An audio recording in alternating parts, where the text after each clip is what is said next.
हाँ तो बच्चों, आज का हम लोग का जो लेक्चर है, आज हम लोग डिस्कस करेंगे हमारे पास अगर कोई भी मॉलिक्यूल इनऑर्गेनिक केमिस्ट्री में दिया है तो उसकी ज्योमेट्री और शेप हम लोग किस प्रकार से डिसाइड कर सकते हैं। और इसका जो क्वेश्चन है वो भाई आईआईटी मेंस, एडवांस और नीट लेवल में खूब पूछा जाता है। तो हमारा जो आज का टॉपिक है जिसका नाम है वेस्पर थ्योरी, हेडिंग डाल दीजिए valence shell electron pair repulsion theory. Heading डाल दीजिए valence shell electron pair repulsion theory. Shortcut में इसे हम बोलते हैं वेस्पर थ्योरी। अगर किसी भी molecule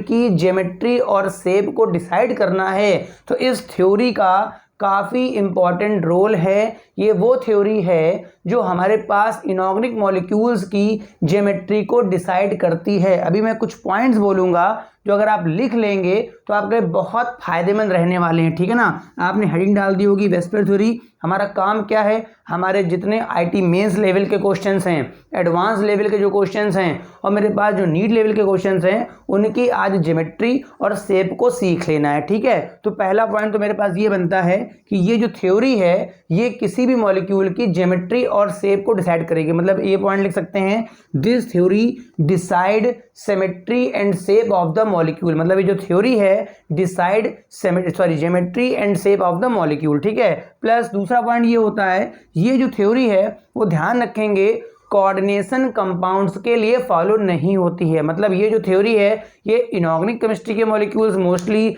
S block, P block मतलब मेन ग्रुप एलिमेंट्स पे तो फॉलो करती है, मगर भाई मेरा ध्यान रखें ये थ्योरी जो है वो मेरे पास जो है वो कोऑर्डिनेशन कंपाउंड्स के लिए फॉलो नहीं करती है। मतलब कुल मिला के दिस थ्योरी एक्सप्लेन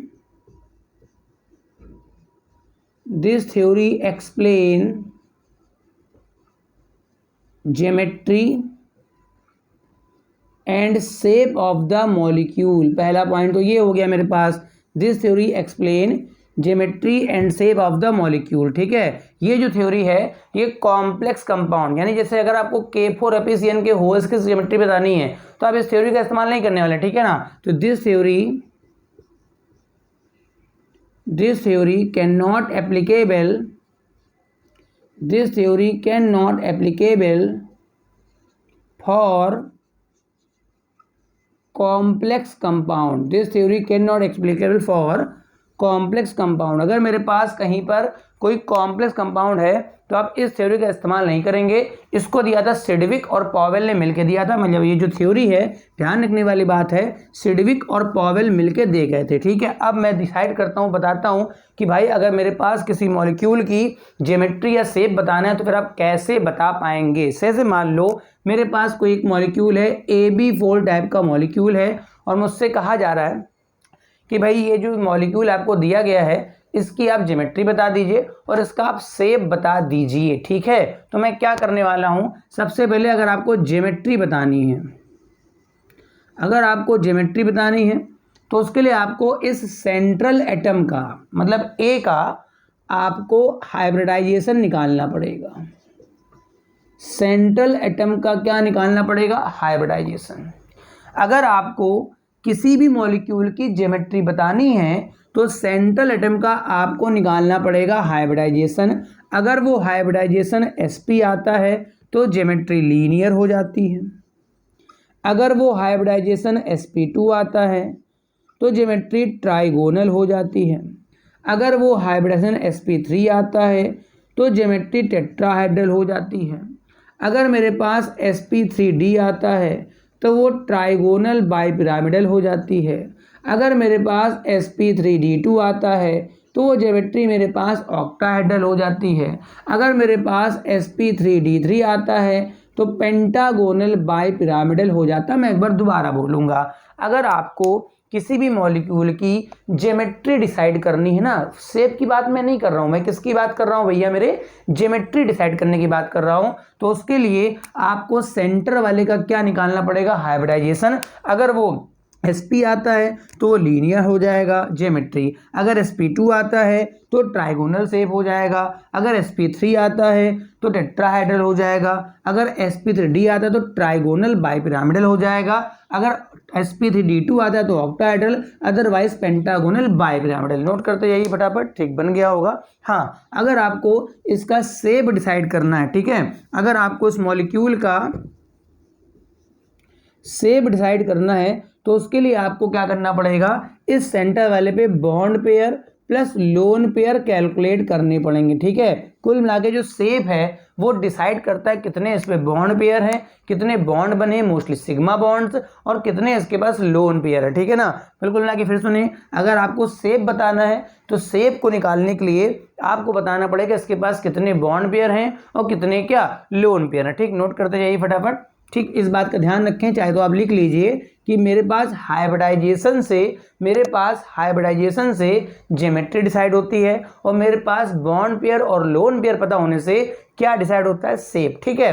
अब मैं एक हाइब्रिडाइजेशन का एक सिंपल सा फॉर्मूला लिखने वाला हूं, इससे आप किसी भी मॉलिक्यूल के सेंट्रल एटम का हाइब्रिडाइजेशन फाइंड कर सकते हैं। मगर मैं आपको राय दूंगा कि जिस मॉलिक्यूल पर कोई चार्ज लगा हो उसके लिए आप इस फॉर्मूले का इस्तेमाल करें। अगर सिंपल मॉलिक्यूल दिख रहा है तो आप सीधे BPLP से भी आप निकाल सकते हैं, ठीक है। अगर आपको किसी मॉलिक्यूल का निकालना हाइब्रिडाइजेशन तो उसका फॉर्मूला होता है 1/2, अंदर होता है number of valence electron of the atom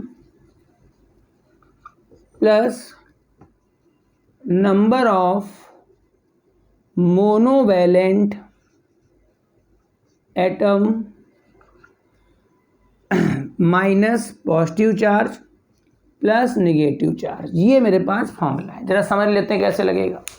अगर आपको किसी भी मॉलिक्यूल के सेंटर पे निकालना हाइब्रिडाइजेशन तो पहले तो आप 1/2 करेंगे, इस पूरे का 1/2 करने वाले क्या लिखा है, जो सेंट्रल एटम है उसके वैलेंस इलेक्ट्रॉन आपको काउंट करके लिख देने, ठीक है। जैसे नाइट्रोजन हुआ तो 7 होता है, तो 7 का 2,5 आपने यहाँ 5 लगा दिया, प्लस आपको लिखना देखना है कितने मोनोवैलेंट एटम लगे हैं। जितने मेरे पास मोनोवैलेंट, सपोज करो फ्लोरीन हुआ, हाइड्रोजन हुआ, क्लोरीन हुआ, ऑक्सीजन बाइवैलेंट होता है वो नहीं देखना है, ठीक है। अगर मेरे पास जितने मोनोवैलेंट एटम हैं उनकी संख्या को मैंने यहाँ लगा देना है, ठीक है। अगर उस पर कोई पॉजिटिव चार्ज है, अगर पूरे स्पेसीज पर कोई पॉजिटिव चार्ज मतलब इलेक्ट्रॉन कम हुआ है तो वो आप माइनस कर देंगे, अगर कोई नेगेटिव चार्ज है मतलब इलेक्ट्रॉन ऐड हुआ है तो आप प्लस करके इस पूरी संख्या को जैसे आप 2 से डिवाइड करेंगे तो वो मेरे पास सेंटर वाले का क्या निकल के आ जाएगा, हाइब्रिडाइजेशन। फॉर एग्जाम्पल मेरे को कहा गया अमोनिया का बता दीजिए हाइब्रिडाइजेशन, ठीक है। मुझसे कोई कह रहा भाई इस फॉर्मूले से अमोनिया का बता दीजिए हाइब्रिडाइजेशन, तो मैं गया भैया फॉर्मूले में 1/2 मैंने ब्रैकेट बना लिया, नाइट्रोजन के आउटर मोस्ट शेल में 5 होते हैं, मैंने यहाँ 5 लिख दिया, प्लस यहाँ पर नंबर ऑफ मोनोवैलेंट एटम, ठीक है। तो मेरे पास नंबर ऑफ मोनोवैलेंट 3 मोनोवैलेंट है, ठीक है। तो यहाँ मैंने 3 कर दिया। अब इस पर तो कोई चार्ज है नहीं तो माइनस भी 0 और प्लस भी 0, ओवरऑल मेरे पास हो गया 8/2 हो गया। 8/2 है ना, तो ये वैल्यू कट के 4 आ गई। अगर ये 4 आती है तो हाइब्रिडाइजेशन मेरे पास होगा sp3, क्योंकि ये जो sp3 है इसमें भी टोटलिंग 4 आ रही है। जैसे मान लो अगर ये टोटलिंग 3 आ जाए तो मैं sp2 बोलूँगा, अगर ये टोटलिंग 2 आ जाए तो मैं sp बोलूँगा, अगर 5 आ जाए तो मैं sp3 बोलूँगा। इस तरह से मैं किसी भी मॉलिक्यूल का क्या निकाल सकता हूँ, हाइब्रिडाइजेशन निकाल सकता हूँ। बात समझ आ रही, मतलब किसी भी मॉलिक्यूल का आप क्या बता सकते हैं, हाइब्रिडाइजेशन। और हाँ, अगर इसका हाइब्रिडाइजेशन sp3 आ गया तो आपने खट से इसकी ज्योमेट्री बता दी कि भाई इसकी ज्योमेट्री क्या होगी, टेट्राहेड्रल ज्योमेट्री का ये बनेगा। बना लीजिए फटाफट इसको, वीडियो पॉज करके, ठीक भाई, सब बन गया होगा, ठीक। अब मैं इस तरह से कुछ एग्जाम्पल यहाँ पे करके दिखाता हूँ कि कैसे यहाँ पर क्या होगा। जैसे मान लो मेरे से कह रहा है NO3-, मेरे से कह रहा है कि भाई NO3- में नाइट्रोजन का बताना हाइब्रिडाइजेशन, ठीक है भाई, कोई दिक्कत नहीं। मैंने लिखा 1/2, नाइट्रोजन सेंट्रल एटम है तो इसके आउटर मोस्ट शेल में 5 होते हैं, प्लस भाई ऑक्सीजन बाईवैलेंट होता है, 2 बॉन्ड बनाता है मोस्टली, तो यहाँ तो मोनोवैलेंट है ही नहीं तो ये तो 0 हो गया। हाँ, चूंकि प्लस चार्ज कोई है नहीं तो यहाँ पर माइनस करके 0 प्लस करके 1 करूँगा। ये +1 क्यों कर रहा हूँ? क्योंकि एक निगेटिव चार्ज ऐड करना पड़ेगा। तो मेरे पास हो गया 1/2, ये हो गया 5 + 1 हो गया 6/2, यानी ओवरऑल वैल्यू कितनी आ गई 3 का मतलब इसका जो हाइब्रिडाइजेशन है वो मेरे पास क्या है? sp2 है। अगर इसका हाइब्रिडाइजेशन sp2 है तो इसकी जो ज्योमेट्री है, अभी मैं शेप के लिए नहीं जा रहा हूँ, इसकी जो ज्योमेट्री है वो मेरे पास क्या बन जाएगी? ट्राइगोनल ज्योमेट्री कैसे कहा जाएगा। ठीक, बना लीजिए फटाफट। और एक आधे केस देख लेता हूँ। जैसे मान लो मेरे को कह रहा है कोई मॉलिक्यूल दिया गया ClF4+। अब देखो इन सब में लोग फंस जाते हैं। अगर ये केस मेरे को दिया गया, ठीक है, मेरे को SF4 कह रहा है देने के लिए, ठीक है, मेरे को ClF3 कह रहा है, अगर इन सब के मेरे को हाइब्रिडाइजेशन निकालने हैं, ठीक है ना, कोई दिक्कत नहीं है। मैंने लिखा पहले 1/2 लिखा, उसके बाद देखा मैंने सेंटर पे कौन है? क्लोरीन है। भाई क्लोरीन हेलोजन होता है, उसके आउटर मोस्ट शेल में इलेक्ट्रॉन 7, तो यहाँ मैंने 7 लगा दिया, plus number of monovalent atoms. तो भाई फ्लोरीन की वैलेंसी 1 होती है, 4 हैं, तो यहाँ पे प्लस का 4 ऐड हो गया। अच्छा, चूंकि प्लस चार्ज है तो -1 करना पड़ेगा, घटा दिया, प्लस का 1, 0 आगे कोई निगेटिव चार्ज है नहीं, तो ये मेरे पास सॉल्व होके आ जाएगा। आप कर लीजिएगा, 4 में 1 गया, कितना बचा भाई? 3, यानी ये हो गया 10/2। ओवरऑल वैल्यू कितनी आ गई? 5। अगर ये वैल्यू 5 आ रही है, अगर 5 आ रही है तो इसके क्लोरीन का जो हाइब्रिडाइजेशन है वो sp3d है। बात क्लियर हो रही है? अब मेरे को SF4 बताना है। क्या बताना है? SF4 का अभी sp3d है, इस वजह से इसकी जो ज्योमेट्री है वो TBP हो जाएगी। जैसे ही आपको हाइब्रिडाइजेशन पता चलेगा आप तुरंत उसके खट से ज्योमेट्री बता दीजिएगा।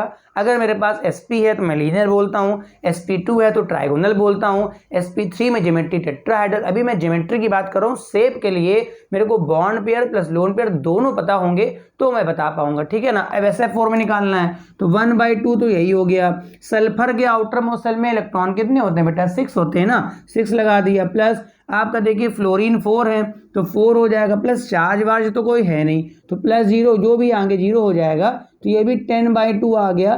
टोटलिंग यहाँ पर 5, जब तक 5 मतलब sp3d। ओवरऑल इस वाले सेंटर का भी जो हाइब्रिडाइजेशन है वो sp3d हो गया, मतलब इस मॉलिक्यूल की जो ज्योमेट्री होगी वो भी होगी ट्राइगोनल बाइपिरामिडल। शेप की बात अभी नहीं कर रहे हैं, ठीक है। अब मेरे को निकालना है ClF3, ये निकालने जा रहे हैं, तो 1/2 हो गया। क्लोरीन के आउटर मोस्ट शेल में कितना होता है? 7 होता है। मोनोटॉमिक 3 लगे तो प्लस का 3 ऐड कर दिया, ये भी 10/2 आ गया, मतलब कितनी वैल्यू आ गई? 5 का मतलब हो गया sp3d। जब तक ये sp3d आता रहेगा तब तक ज्योमेट्री आपकी आती रहेगी कितनी? ट्राइगोनल बाइपिरामिडल, ठीक है, बन गया होगा। और कुछ एग्जांपल देख लेते हैं, फिर इसके बाद हम लोग शेप डिस्कस करेंगे, ठीक है। इसके बाद क्या शेप डिस्कस करेंगे? शेप, ठीक है। अब मेरे को मान लो निकालना है I3- का बताना है। किसने पूछ दिया? I3- का आप बता दीजिए, या मेरे को XCF2 का बता दीजिए, या मेरे को XCF4 का बता दीजिए, या मेरे को XCF6, ठीक है। इन सब के मैं अभी पेपर में लिख के आए हैं, ज्योमेट्री बताइए। देखिए क्वेश्चन जब आप पढ़ेंगे तो वहाँ देख लीजिएगा कि ज्योमेट्री पूछ रहा है कि शेप पूछ रहा है। ज्योमेट्री के लिए तो आप सीधे क्या लगा दें? हाइब्रिडाइजेशन ही निकाल के बता दें, ठीक है। तो भाई I3-, तो भाई इसके सेंटर पे तो आयोडीन ही होगा, इसके सेंटर पे तो आयोडीन है, तो आयोडीन तो I होगा, अगल बगल तो I, ऐसे कुछ मानेंगे ना इस तरह से, ठीक है ना। तो भाई इसका हाइड्रोजन को तो 7 हो गया, प्लस अगल बगल दोनों हाइड्रोजन है, मोनोटॉमिक मोस्टली हैं, तो 2 एटम तो इसके हो गए, प्लस एक निगेटिव चार्ज। जितना प्लस होगा प्लस को आप घटा देंगे, माइनस को आप जोड़ देंगे, तो प्लस का मैंने 1 कर लिया, तो ये भी मेरे पास 10/2 आ गया। वैल्यू कितनी आ गई? 5, मतलब यहाँ का जो हाइब्रिडाइजेशन है वो भी sp3d। हाइब्रिडाइजेशन अगर आपको पता है तो आप तुरंत क्या बता लेंगे? ज्योमेट्री आप बता ले जाएंगे, ठीक है। अब देखो मेरे पास अगला एग्जाम्पल, नेक्स्ट वन XCF2 है। जिनॉन क्या है भाई? जिनॉन तो इनर्ट गैस होता है भाई, जिनॉन तो मेरे पास क्या है? इनर्ट गैस होता है। अगर मेरे पास जिनॉन इनर्ट गैस है तो भाई इसके आउटर मोस्ट शेल में इलेक्ट्रॉन्स 8 हो जाएंगे, बात समझ में आ रही है। प्लस फ्लोरीन मोनोटॉमिक होता है तो प्लस का यहाँ पे 2 हो गया, चार्ज वार्ज कोई है नहीं तो ये ऐसे रहेगा, तो 10/2, ये भी 5, मतलब यहाँ पर भी sp3d आ गया, ठीक है ना। अब मेरे को XCF4 बताना है, तो ये तो 1/2 हो गया, ठीक है। जिनॉन के तो आउटर मोस्ट शेल में 8 होते हैं, प्लस का फ्लोरीन मेरे पास 4 है। फ्लोरीन होता कैसा है? मोनोटॉमिक, सही है, प्लस का 4 लगा दिया, तो ये 12/2, मतलब वैल्यू कितनी आ गई? 6। अगर ये 6 आ गई तो इसका मतलब हाइब्रिडाइजेशन हो गया sp3d2। अगर भाई ये हाइब्रिडाइजेशन आ गया तो इसकी जो ज्योमेट्री हो गई वो मेरे पास ऑक्टाहेड्रल हो गई। क्या हो गई? ऑक्टाहेड्रल। ये क्या होता है? 4 मेरे पास प्लेन पे होते हैं, एक ऊपर एक नीचे, भी सब ज्योमेट्री की करके बनाऊंगा, ठीक है। लास्ट वाला आप घर में कर लेंगे, फिलहाल चलो मैं कर देता हूँ। 1/2 ये तो 8 ही रहेगा, मगर भाई चूंकि 6 फ्लोरीन लगे हैं प्लस का 6 तो ये हो गया 14/2, टोटलिंग कितनी आ गई 7, और 7 मेरे पास हो गया तो ये मेरे पास sp3d3 हो गया, ठीक है। इसका मतलब पेंटागोनल बाइपिरामिडल ज्योमेट्री बनेगी। बना लीजिए फटाफट इसको से, ठीक बन गया होगा। अब हम लोग आते हैं अपने शेप को डिस्कस कर लेते हैं कि हमारे पास शेप किस तरह से हम लोग डिसाइड कर सकते हैं, ठीक है। शेप निकालने के लिए आपको बॉन्ड पेयर लिखने पड़ेंगे, प्लस लोन पेयर लिखने पड़ेंगे, प्लस थोड़े बहुत केस देखने पड़ेंगे कि बॉन्ड पेयर लोन पेयर को हम लोग कैसे मैनेज करते हैं। थोड़ा सा एक बात समझ लेते हैं, मेरे पास कहीं पर अगर लोन पेयर है और बॉन्ड पेयर है, अगर मेरे पास लोन पेयर है और बॉन्ड पेयर पर थ्योरी का पॉइंट है, मगर चूंकि थ्योरी यहाँ कहाँ लिखानी है, यहाँ तो आपको सीधे क्वेश्चन पे ही आपको सीधे पूछ जाना है ना। तो लोन पेयर होते हैं बॉन्ड पेयर, भाई बॉन्ड पेयर दो प्रकार के होते हैं, एक बॉन्ड पेयर पाई बॉन्ड का होता है, एक बॉन्ड पेयर पाई बॉन्ड का होता है, और एक बॉन्ड पेयर सिग्मा बॉन्ड का भी तो होता है भाई मेरे, ठीक है। मतलब बॉन्ड पेयर दो प्रकार के, ये तो नई चीज तेरे को पढ़ने को मिल रही है, ठीक है ना। आज तक तो सुना है तूने lone pair bond pair, lone pair bond pair, lone pair bond pair, मगर यहाँ पे तो ले लो ये सर क्या बता रहे हैं, लोन पेयर तो समझ नहीं आता भाई, 2 इलेक्ट्रॉन होते हैं, बॉन्ड पेयर पाई का भी होता है और बॉन्ड पेयर सिग्मा। तो यहाँ पर एक रिपल्सन का ऑर्डर चलता है जिसको आप थोड़ा ठीक से देखेंगे कि जहाँ पर रिपल्सन ज़्यादा लगेगा मैं उनके बीच बॉन्ड एंगल थोड़ा ज़्यादा रखना पसंद करूँगा, और जहां पर रिपल्सन कम लगेगा मैं उनके बीच बॉन्ड एंगल कम रख के भी काम चला लूंगा। जैसे मैक्सिमम रिपल्सन लगता है लोन पेयर के बीच, मतलब अगर कहीं पर एक तरफ इधर लोन पेयर अगर 2 लोन पेयर आ गए तो इनको मैं एक दूसरे से बहुत दूर रखने का प्रयास करूंगा। कहाँ पे कैसे रखूंगा बताऊंगा, अभी कहाँ पे कैसे रखूंगा बताऊंगा, ठीक है ना। इससे कम रिपल्सन होता है लोन पेयर और बॉन्ड पेयर पाई वाले की बीच, मतलब कुल मिला के से जो कम रिपल्सन है वो लोन पेयर बॉन्ड पेयर तो है, मतलब लोन पेयर और डबल बॉन्ड समझिए आप, ठीक है। ये सबसे अधिक रिपल्सन किसमें मैंने बताया, लोन पेयर में सबसे अधिक रिपल्सन मैंने बताया, ठीक है। उससे कम रिपल्सन कहाँ बताया मैंने, लोन पेयर और बॉन्ड पेयर, मगर बॉन्ड पेयर कौन सा, पाई वाला, मतलब ये जो है लोन पेयर और पाई बॉन्ड। इससे कम रिपल्सन कहाँ होगा, लोन पेयर और बॉन्ड पेयर फिर से, मगर ये सिग्मा वाला होगा, ठीक है। मतलब इससे कम रिपल्सन होगा lone pair bond pair sigma वाले से, ठीक है। उससे कम रिपल्सन होगा तो लोन पेयर का केस खत्म हो गया। तो बॉन्ड पेयर पाई और बॉन्ड पेयर पाई, मतलब कुल मिला के दोनों बॉन्ड पेयर किसके हो, पाई के बीच, इनके भी और कम रिपल्सन होगा, मतलब दोनों पाई बॉन्ड, मतलब दोनों पाई के बीच भी सफिशिएंट रिपल्सन होता है। इससे कम कहाँ होगा, बॉन्ड पेयर पाई, बॉन्ड पेयर सिग्मा, ठीक है। सबसे कम रिपल्सन कहाँ होगा, बॉन्ड पेयर सिग्मा और बॉन्ड पेयर सिग्मा के बीच। ओवरऑल ये पूरा कंप्लीटली ऑर्डर होता है कि भाई देखो कुल मिला के अब यानी कि कहीं पर हमें इन पर विशेष ध्यान देना, लोन पेयर के बीच, लोन पेयर बॉन्ड पेयर, दो बॉन्ड पेयर पाई वालों पे ध्यान देना है। तो इन सब में एक चीज ध्यान रखनी है, जिनमें रिपल्सन मैक्सिमम लगना है, ठीक है, जिनमें क्या होना है भाई, रिपल्सन मैक्सिमम लगना है, उनको मैं दूरी पे रखूंगा, और कहाँ पे कैसे दूरी मैनेज करूंगा वो बता रहा हूँ, इसको आप नोट कर लीजिए, ठीक बन गया होगा। अब मैं बात करता हूं, अगर मेरे पास टीबीपी ज्योमेट्री, टेट्राहेड्रल में तो कोई ज़्यादा केस नहीं बनते, मेरे पास अगर ट्राइगोनल बाइपिरामिडल ज्योमेट्री है, अगर मेरे पास ट्राइगोनल बाइपिरामिडल ज्योमेट्री है तो वो इस तरह से मैनेज होगी। 3 बॉन्ड प्लेन पर होते हैं, एक ऊपर एक नीचे, 3 बॉन्ड प्लेन पर होते हैं, एक ऊपर एक नीचे। अब किसने कहा यहां पर 2 लोन पेयर या 1 लोन पेयर आना है, किसने कहा ये जो बने हैं यहां पर 1 लोन पेयर रखना है। तो आप इस लोन पेयर को प्लेन पर मैनेज करेंगे, ध्यान रखिए कहाँ मैनेज करेंगे, प्लेन पर, क्योंकि प्लेन वाले का जो बॉन्ड एंगल 120 है, थोड़ा डिस्टेंस ज़्यादा बना के रखे हैं। परपेंडिकुलर वाले का 90 हो जाता है प्लेन वाले से।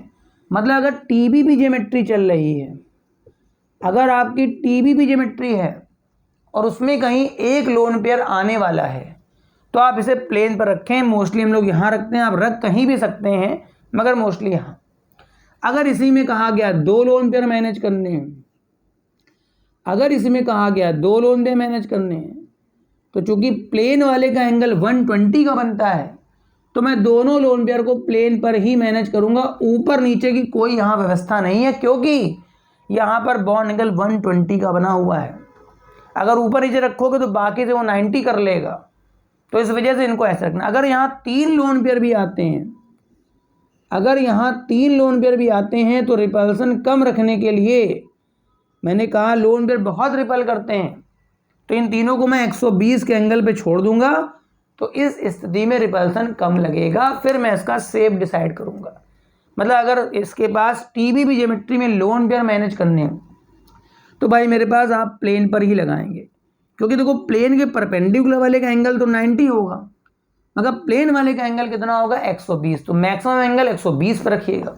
ठीक, अच्छा ये तो कई लोगों को पता होगा, मगर बेटा अगर डबल बॉन्ड मैनेज करना पड़ गया कहीं पर तो भी वही कहानी। ये एटम ए था, अब कह रहा है 4 तो सिंगल बॉन्ड बने, एक डबल, तो डबल को आप प्लेन पे रखेंगे, डबल बॉन्ड को आप कहाँ रखेंगे, प्लेन पर रखेंगे। टीबीबी ज्योमेट्री में चाहे लोन पेयर आए चाहे डबल बॉन्ड आए, रिपल्सन ज़्यादा मारते हैं ये लोग, तो इनको प्लेन पे रखना। कहाँ रखना है, प्लेन पर। ऊपर नीचे की कोई व्यवस्था यहाँ नहीं है, क्योंकि वो इन 3 से भी 90 बना लेगा, ये तो कम से कम 120 पे पड़ा हुआ है। ठीक, तो ये तो पहला केस मैंने बता दिया कि टीबीबी ज्योमेट्री है तो लोन पेयर और डबल बॉन्ड को कहाँ मैनेज करना है। दूसरा केस कौन सा है, ये मेरे पास ऑक्टाहाइड्रल का केस है। ऑक्टाहाइड्रल तो ज्योमेट्री है, तो ये भैया 4 प्लेन पर बनते हैं, एक ऊपर एक नीचे। अगर आप ध्यान से देखें तो यहाँ सारे बॉन्ड एंगल 90 हैं, अगर आप ध्यान से देखें तो सारे बॉन्ड एंगल 90 हैं, और 2 लोन पेयर, यहाँ एक लोन पेयर आ गया, तो फिर आप लोन पेयर को आप प्लेन के नीचे ले जाइए, क्योंकि सारे बॉन्ड एंगल 90 हैं, तो आप नीचे लगा करके या ऊपर लगा करके इसको आप रिपल्सन को कम करेंगे। अगर 2 लोन पेयर आते हैं, अगर इसी केस में 2 लोन पेयर आते हैं, इसको देखते हुए मैं बताऊंगा, इसको देखते हुए बताऊंगा इसका शेप क्या है। अगर 2 लोन पेयर हैं तो एक ऊपर एक नीचे, अब ये कहा जाएगा भैया एक दूसरे के एंटी चले गए, तो रिपल्सन कम मारेंगे, क्योंकि सभी बॉन्ड एंगल 90 हैं, तो बिल्कुल अपोजिट ले जाइए आप। इसी जगह अगर एक पाई बॉन्ड आ जाए, अगर इसी जगह पर एक पाई बॉन्ड आ जाए तो भी आप ऊपर या नीचे कहीं मैनेज कर लेंगे। अगर 2 पाई बॉन्ड आ जाए तो एक ऊपर और एक कहाँ, नीचे। इस तरह से मैनेज करना, अदरवाइज आपका आंसर गलत आने वाला है। ठीक, तो ये मैंने इसका बता दिया। ऑक्टाहाइड्रल में अगर एक लोन पेयर आता है तो फिर आप नीचे ले जाइए, 2 आते हैं तो ऊपर नीचे ले जाइए। शेप इसको देख के डिसाइड होगा, जो बॉन्ड बचे हैं लोन पेयर से कोई मतलब नहीं। अगर आपके पास कोई डबल आता है तो फिर आप या तो ऊपर या नीचे ले जाइए, 2 डबल आते हैं तो फिर ऊपर नीचे ले जाइए। ठीक, ये केस बन गया। अब मैं बताता हूँ मेरे पास अंतिम केस।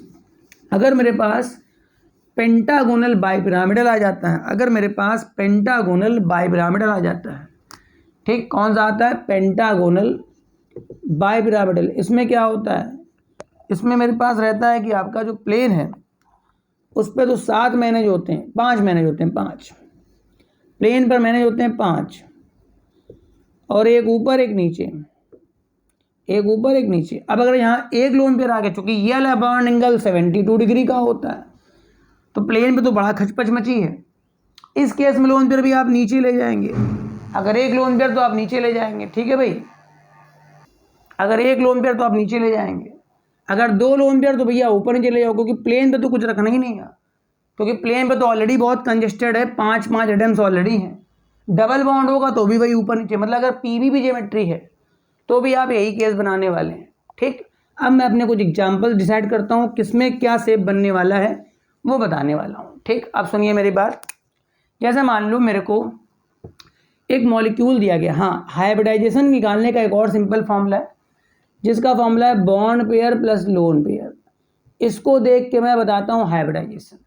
अगर ये टोटलिंग 3 आ गई तो sp2 बोल देता हूँ, अगर ये 4 आ गई तो sp3 बोल देता हूँ, अगर 5 आ गई तो sp3d बोल देता हूँ, अगर 6 आ गई तो sp3d2 बोल देता हूँ, अगर 7 आ गई तो sp3d3। मतलब ये भी एक सिंपल फॉर्मूला, उस फॉर्मूले के अलावा क्या बॉन्ड पेयर प्लस क्या कर सकते हैं, लोन पेयर। ठीक, वैसा बन गया। अब मैं यहाँ पर अपना पहला केस डिस्कस कर रहा हूँ, जो मेरे पास है sp3 हाइब्रिडाइजेशन। देखो भाई, अगर मेरे पास कहीं पर sp3 हाइब्रिडाइजेशन है तो वहाँ पर मोस्टली 3 केस पॉसिबल होते हैं। पहला, बॉन्ड पेयर 4 हो और लोन पेयर 0 हो। इस केस में टोटलिंग 4 मतलब हाइब्रिडाइजेशन sp3। बेटा अगर चारों बॉन्ड पेयर हैं और लोन पेयर नहीं है तो इसकी ज्योमेट्री भी टेट्राहेड्रल होगी और शेप भी इसका टेट्राहेड्रल होगा। जिस केस में लोन पेयर 0 हो जाएगा उस केस में ज्योमेट्री शेप इक्वल होता है। मतलब ये जो भी होगा, चूंकि बॉन्ड पेयर 4, ये 4 टोटलिंग आएगी इस समय। जब तक मेरा sp3 चलेगा तब तक टोटल 4 आएगा इन दोनों का, और अगर लोन पेयर 0 हुआ तो बेटा ये दोनों सेम हो जाएंगे। अगला केस इसका ये देखा गया है, बॉन्ड पेयर यहाँ पर मैं एक कम कर लेता हूँ और लोन पेयर एक बढ़ा लेता हूँ। मतलब ये देखो टोटलिंग फिर से 4 आ रही। जब तक बेटा टोटलिंग 4 आएगी ना तब तक हाइब्रिडाइजेशन क्या चलेगा, sp3, और जब तक हाइब्रिडाइजेशन sp3 चलेगा तब तक ज्योमेट्री का नाम होगा टेट्राहेड्रल। मगर भाई यहाँ पर एक लोन पेयर भी आ गया है, ठीक, बॉन्ड पेयर केवल 3 रह गए हैं, तो इसका शेप, ये जो मॉलिक्यूल बनता है वो AB4 टाइप का बनेगा क्योंकि 4 बॉन्ड बने हैं। ये जो मॉलिक्यूल बनेगा वो AB3 टाइप का बनेगा क्योंकि 3 बॉन्ड बने हैं। तो ये इसका जो ज्योमेट्री वो तो TD, मगर जो शेप है, शेप बेटा पिरामिडल देखा गया है। अगर कोई भी केस ऐसा है जहां पर 3 बॉन्ड पेयर और एक लोन पेयर हैं तो वहां टोटलिंग 4 की वजह से ज्योमेट्री तो टेट्राहेड्रल आएगी मगर भाई शेप पिरामिडल आएगा। इसका लास्ट केस क्या होता है, ये देखा गया, बॉन्ड पेयर 2 और लोन पेयर भी 2। अगर ये देखें तो टोटलिंग फिर से 4, टोटलिंग फिर से 4 मतलब फिर से sp3, मतलब फिर से ज्योमेट्री क्या हो गई, टेट्राहेड्रल। मगर ये जो मॉलिक्यूल है ये AB2 टाइप का होगा क्योंकि यहाँ 2 ही बॉन्ड बने हैं। तो ये बेटा इसका जो शेप है वो बेंड शेप देखा गया है। मतलब इसका जो शेप है वो कैसा देखा गया, बेंड, इस तरह से झुका हुआ बेंड शेप बनेगा। अगर किसी मॉलिक्यूल के सेंटर वाले पे ये व्यवस्था देखी गई तो आपका ये आंसर करेक्ट हो। अगर ये व्यवस्था देखी गई तो आपका ये आंसर करेक्ट होगा। अगर ये व्यवस्था देखी गई तो ये आंसर करेक्ट। और ये सारे केस जो हैं वो तब फॉलो करेंगे जब हाइब्रिडाइजेशन क्या होगा, sp3। में एग्जाम्पल बता रहा हूँ, नोट कर लीजिए फटाफट। जैसे मान लो मेरे को मेथेन की ज्योमेट्री पूछने के लिए जा रहा है, मेथेन की ज्योमेट्री पूछने के लिए जा रहा है और मेथेन का शेप पूछने जा रहा है, तो भाई CH4 लिख देगा वो। आपको फटाफट रफली बॉन्ड पेयर और लोन पेयर का कैलकुलेशन कर डालना है। कार्बन के आउटर मोस्ट शेल में 4 होते हैं, सी पे कितने एच लगे, 4। आप 4 एच लगा दीजिए फटाफट, रफ में आप 4 एच तुरंत लगा दीजिए। कार्बन के आउटर मोस्ट शेल में 4 होते हैं तो देखो पहला यहाँ खर्च हो गया, दूसरा, तीसरा, चारों के चारों खर्च हो गए, यानी कि यहाँ कुछ बचा नहीं। मतलब बॉन्ड पेयर गिन लो, 4 बॉन्ड बने तो बॉन्ड पेयर कितना हो गया, 4, चारों इलेक्ट्रॉन तो इसके खर्च हो गए। तो लोन पेयर कितना हो गया, 0। ओवरऑल टोटलिंग कितनी आ गई, 4। 4 का मतलब क्या हो गया, sp3। मतलब इस मेथेन के मॉलिक्यूल की ज्योमेट्री टेट्राहेड्रल है, मगर चूंकि यहाँ लोन पेयर है नहीं तो शेप भी क्या है, टेट्राहेड्रल। मतलब इसका जो शेप है वो भी टेट्राहेड्रल और ज्योमेट्री भी क्या है, टेट्राहेड्रल। बना लीजिए फटाफट। अगला मैं केस चेक करता हूँ। मान लो मेरे को अमोनिया का मॉलिक्यूल दिया गया, फटाफट चेक कर लेते हैं। अगर मेरे पास अमोनिया का मॉलिक्यूल है, नाइट्रोजन के आउटर मोस्ट शेल में इलेक्ट्रॉन 5 होते हैं, 5 एन पे आपको बस BPLP चेक करना है फटाफट। 3 एच लगे, मैंने 3 एच लगा दिए ऐसे ही। नाइट्रोजन के आउटर मोस्ट शेल में 5 होते हैं जिसमें 3 खर्च हो गए, 1 2 3।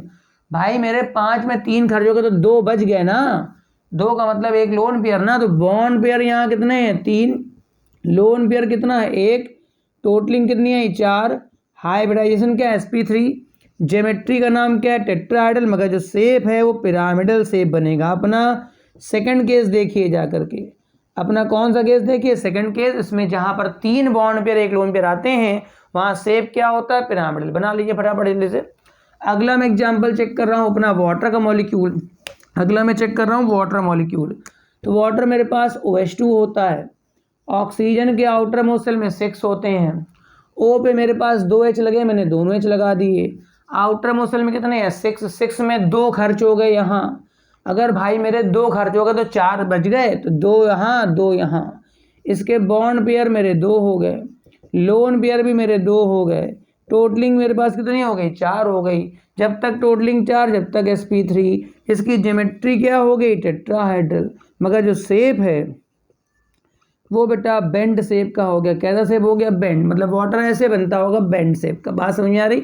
अभी हम लोग केवल ज्योमेट्री और शेप डिस्कस कर रहे हैं, अभी हम लोग बॉन्ड एंगल के लिए नहीं जा रहे हैं। ठीक, ये तो मेरे पास सारे केस हो गए sp3 वाले के।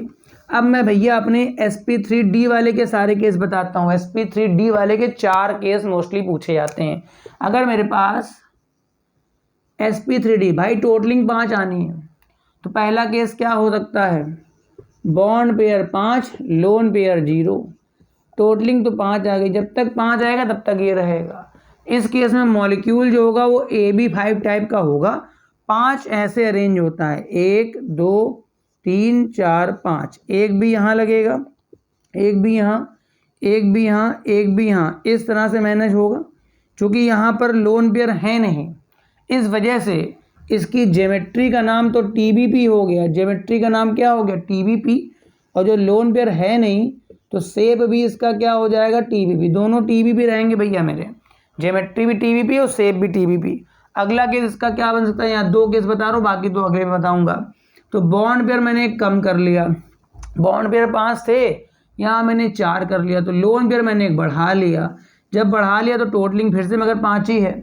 जब तक 5 रहेगी तब तक sp3d रहेगी, मगर चूंकि बॉन्ड यहाँ 4 ही बने हैं तो मॉलिक्यूल किस टाइप का होगा? AB4। चूंकि 5 टोटलिंग आ गई तो ज्योमेट्री तो मैं पहले बता दूं TBP ज्योमेट्री होगी। क्या ज्योमेट्री होगी? TBP। हाँ, 5 मैनेज कैसे करते हैं? 5 1 2 3 4 5, 5 मैं ऐसे मैनेज करता हूँ। मगर भाई देख मेरे, 5 में एक लोन पेयर है, मैं आपको पहले सिखा के आया हूँ। अगर इस तरह की ज्योमेट्री में एक लोन पेयर लगाना हो तो आप प्लेन पर लगाएंगे। कहाँ लगाएंगे? प्लेन पर लगा देंगे, क्योंकि ये मैक्सिमम एंगल पे रहेगा। ठीक है, तो एक भी यहाँ रहेगा, एक भी यहाँ रहेगा, एक भी यहाँ रहेगा, एक भी यहाँ, इस तरह से आपका बनेगा। अब जब आप शेप देखोगे, शेप तो आप लोन पेयर नहीं देखोगे, तो इस शेप का नाम सीसा शेप होता है। जैसे झूला होता है, ऐसे स्टैंड लगा होता है, फिर पटरा होता है, ऐसे बच्चे झूलते हैं, तो सीसा शेप। बेटा ये स्टैंड की तरह काम करेगा, ये पटरा होगा, एक बच्चा बबलू इधर चढ़ेगा, टिंकू इधर चढ़ेगा और दोनों झूलेंगे। ठीक है ना? तो ये मेरे पास जो शेप होता है इसका नाम क्या है? सीसा शेप। शेप का नाम यहाँ क्या हो जाएगा? सीसा शेप। बना लीजिए फटाफट जल्दी से। ठीक, वैसा बन गया होगा। अब मेरे पास अगला जो थर्ड केस है इसी का, मेरे पास TB का जो थर्ड केस है, नेक्स्ट केस है, वो देख लेते हैं मेरे पास क्या है। ठीक है, इसी में बॉन्ड पेयर और बढ़ा कम कर देते हैं। तो बॉन्ड पेयर मैंने कितने कर लिए? 3 कर लिए। लोन पेयर मैंने कितने कर लिए? 2 कर लिए। टोटलिंग मेरे पास 5। जब तक टोटलिंग 5 रहेगी तब तक sp3d आता रहेगा। मॉलिक्यूल ये किस टाइप का होगा? AB3। चूँकि यहाँ ज्योमेट्री इसकी फिक्स हो गई, TBP ज्योमेट्री आएगी। जब तक ये रहेगा तब तक TBP आएगा। ठीक है, मगर यहाँ पर 2 लोन पेयर भी हैं, तो भैया 5 हम लोग ऐसे ही मैनेज करेंगे। मगर भाई मेरे लोन पेयर कहाँ लगाने? दोनों प्लेन पर लगाने। जब तक ये रहेगा तब तक लोन पेयर कहाँ लगाने? प्लेन पर। तो ज्योमेट्री तो मैं बता चुका हूँ TBP, मगर शेप क्या बताऊँगा? शेप। तो देखो यहाँ से इसको देखना नहीं है, केवल इसको देखोगे, ये तो इसको पलटाओ तो T की तरह दिखाई पड़ेगा। तो ये जो शेप होगा इसे मैं किस नाम से जानूंगा? T शेप से। किस नाम से जानूंगा? T shape. ठीक है, अगला केस देख लेते हैं, लास्ट केस। इसमें बॉन्ड पेयर मैंने और एक कम कर दिया, 2 कर लिए मैंने बॉन्ड पेयर। और भाई मेरे लोन पेयर मैंने क्या कर दिया? 3 कर लिया। ठीक है, टोटलिंग मेरे पास फिर से कितनी होगी? 5। जब तक 5 तब तक ये रहेगी। ज्योमेट्री TBP आ गई। अब शेप बताना है। 5 मैं मैनेज कैसे करता हूँ? हाँ, मॉलिक्यूल किस टाइप का होगा? AB2। 5 के लिए 1 2 3 4 5, 3 लोन पेयर हैं, तीनों मैं प्लेन पर रखूँगा ताकि बॉन्ड एंगल मेरा मैक्सिमम रहे, एक भी ऊपर एक भी नीचे। ज्योमेट्री में बता चुका हूँ, अब बता रहा हूँ इसका शेप। तो भाई ये तो देखोगे नहीं, तो एक लाइन देखोगे, लाइन, तो इसका जो शेप होगा वो कैसा शेप होगा? Linear shape. बनाते यही फटाफट जल्दी से। ठीक भाई साहब, हो गया। तो हम लोग क्या करते हैं, अब इसके भी जितने एग्जाम्पल्स हैं वो सारे एग्जाम्पल हम लोग इसके देख लेते हैं, कौन कौन से मेरे पास इसके एग्जाम्पल्स हैं। ठीक है भाई, तो देखो भाई मैं इसका एक एग्जाम्पल ड्रा करता हूँ। मेरे पास सबसे फेमस एग्जाम्पल है SF4 और ClF3। इनके क्वेश्चंस खूब आने लगे पेपर में। तो मेरे को पूछ रहा है कि भाई आप SF4 की ज्योमेट्री और शेप बता दीजिए। तो भाई ये सल्फर है, सल्फर के आउटर मोस्ट शेल में इलेक्ट्रॉन कितने होते हैं? 6, मालूम होगा। सल्फर पे F कितने लगाने हैं? 4। सल्फर में मैंने 4 F लगा दिए, 1 2 3 4। भाई 6 इलेक्ट्रॉन आउटर मोस्ट सेल में है, तो एक यहाँ खर्च हो गया, एक यहाँ खर्च हो गया, एक यहाँ, 4 खर्च हो गए। अगर भैया 4 खर्च हो गए तो 2 बच गए।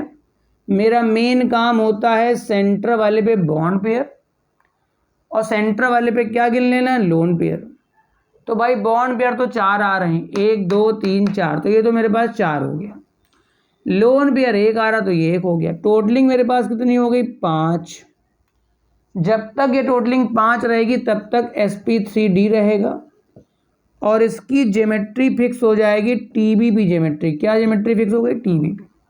मगर आप पिछले केस में देखिए, जहां पर 4 बॉन्ड पेयर हैं और 1 लोन पेयर है, मैंने वो 1 लोन पेयर प्लेन पर लगा दिया है, और जो इसका शेप मैंने बताया है वो मैंने बताया है सीसा शेप। मतलब इसका जो शेप है वो क्या तुरंत लिख देंगे आप, सीसा। क्योंकि एक इधर जाएगा F, एक इधर जाएगा F, ऊपर जाएगा एक, नीचे जाएगा, इधर एक लोन पेयर आएगा, तो झूला शेप दिखाई पड़ता है। नोट कर लीजिए फटाफट। क्वेश्चन ऐसे भी आते हैं, कैसे 4 के सेंटर पे बॉन्ड पे गिन दीजिए, लोन पे वो तो आप पहले करके आ जाएंगे। ठीक, बन गया। नेक्स्ट एग्जाम्पल बड़ा फेमस मेरे पास ClF3 का मॉलिक्यूल है। नेक्स्ट एग्जाम्पल ये भी खूब पूछा जाता है आजकल, ClF3 का मॉलिक्यूल है। भाई क्लोरीन क्या होता है, क्लोरीन हेलोजन होता है। हेलोजन के आउटर मोस्ट सेल में इलेक्ट्रॉन कितने होते हैं, 7। अब इस पर 3 F लगाने हैं, तो Cl पर 1 F लगा लो, 2 F लगा लो, 3 F लगा लो। मेन आपका फंडा है कि आप पहले बॉन्ड पेयर लोन पेयर गिन ले, फिर आप कर लेंगे। तो भाई देखो यहाँ पे 7 में 3 खर्च हो गए, 1 2 3 खर्च हो गए, 4 बच गए। 4 का मतलब तो 2 लोन पेयर हो गया। तो भाई बॉन्ड पेयर यहाँ पे मेरे पास 3 है, लोन पेयर 2 हो गए, टोटलिंग कितनी आ गई, 5। जब तक ये टोटलिंग 5 रहेगी तब तक sp3d रहेगा। जब तक ये रहेगा तब तक ज्योमेट्री मेरे पास ट्राइगोनल बाइपिरामिडल रहेगी। मगर सेब आप जाके देखिए अपने प्रीवियस केस में कि जब 2 लोन पेयर आते तो मैंने दोनों को प्लेन पे लगा देता हूँ और टी शेप बना लेता हूँ। मतलब यहाँ जो शेप आएगा वो मेरे पास कौन सा शेप आएगा, टी शेप। नोट करते जाइए फटाफट, ये अगला केस है। इसी तरह से और भी एग्जाम्पल्स मेरे पास बन सकते हैं। जैसे मैं नेक्स्ट एग्जाम्पल ले रहा हूँ जेनॉन डाइफ्लोराइड, इसी का ही केस है। XCF2 मेरे को बना गया, पूछ रहा है कि क्या ज्योमेट्री होगी, क्या शेप होगा। तो भाई जेनॉन तो भाई इनर्ट गैस होती है। जेनॉन क्या होती है बेटा, इनर्ट गैस। इसके आउटर मोस्ट सेल में इलेक्ट्रॉन कितने होते हैं, 8। इस पे तुमने केवल 2 F लगा दिए, तो 1 F इधर लगाए, 1 F इधर लगाए। 8 में से भाई 2 खर्च हो गए, 2 खर्च हो गए। कितने बच गए भाई, 6 बच गए। 6 बचा लो, यहाँ पर 6 बचा लो, जोड़े में बचा लेना। बॉन्ड पेयर 2 हो गए, लोन पेयर 3 हो गए। टोटलिंग इसकी कितनी आ गई, 5। जब तक 5 जब तक sp3d, जब तक ये तब तक TBP ज्योमेट्री, ज्योमेट्री TBP आएगी। मगर भाई इसका जो शेप है वो मैंने लिखवा रखा है, 5 है ना, तो तीनों लोन पेयर प्लेन पे चले जाएंगे, 1 F ऊपर और 1 F क्या, नीचे। तो ये जो शेप आता है इसका नाम बताया था मैंने, लीनियर शेप। इस शेप को मैं क्या बोलता हूँ, लीनियर शेप। बना लीजिए फटाफट जल्दी से।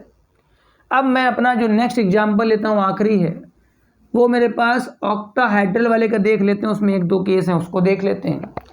अगर मेरे पास कहीं पर कोई हाइब्रिडाइजेशन आता है sp3d3 टाइप का, इतने ही लगभग IIT लेवल्स में एक आधा और एक्सटेंडेड होगा, तो पूछ लीजिएगा आप। अगर इस केस की बात करी जाए तो यहाँ तो भाई टोटलिंग 6, यहाँ पहले इसकी बात करें, D2 कर लेते हैं, यहाँ टोटलिंग 6 आएगी।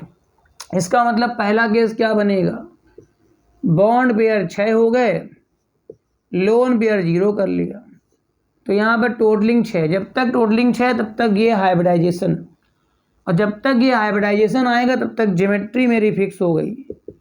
ज्योमेट्री होती है ऑक्टाहेड्रल, ठीक है। ये मॉलिक्यूल AB6 टाइप का होगा, और जब तक लोन पेयर 0 होता है तब तक ज्योमेट्री और शेप एक ही होता है भाई मेरे। ये जो मॉलिक्यूल ऐसे मैनेज होगा, 4B प्लेन पर लगेंगे, एक ऊपर एक नीचे, 4B प्लेन पर लगेंगे, एक ऊपर एक नीचे लगेगा। तो ये जो ज्योमेट्री, प्रत्येक बॉन्ड एंगल कितने का होता है बेटा, 90 डिग्री का। ये ऑक्टाहेड्रल, इसमें 8 प्लेन बनते हैं वास्तव में, 8 प्लेन बनते हैं, तभी इसका नाम ऑक्टाहेड्रल होता है। 4 प्लेन ऊपर, 4 नीचे। इसका जो सेकंड केस है, एक ही केस और देखा गया इसके बाद मोस्टली, तो इसमें बॉन्ड पेयर तो भाई मेरे पास 5 हो जाते हैं, बॉन्ड पेयर कितने हो जाते हैं 5, मगर भाई लोन पेयर मेरे पास 1 हो जाता है। तो टोटलिंग यहाँ कितनी हो जाती है 6, टोटलिंग क्या हो जाती है 6। जब ये टोटलिंग 6 हो जाती है तो फिर से मेरे पास sp3d2 हो जाता है। जब ये हो जाएगा तो ज्योमेट्री फिर से क्या हो जाएगी ऑक्टाहेड्रल, ज्योमेट्री क्या हो जाएगी ऑक्टाहेड्रल। मगर ये मॉलिक्यूल तो बनेगा AB5 टाइप का। किस टाइप का बनेगा भैया, AB5 टाइप का।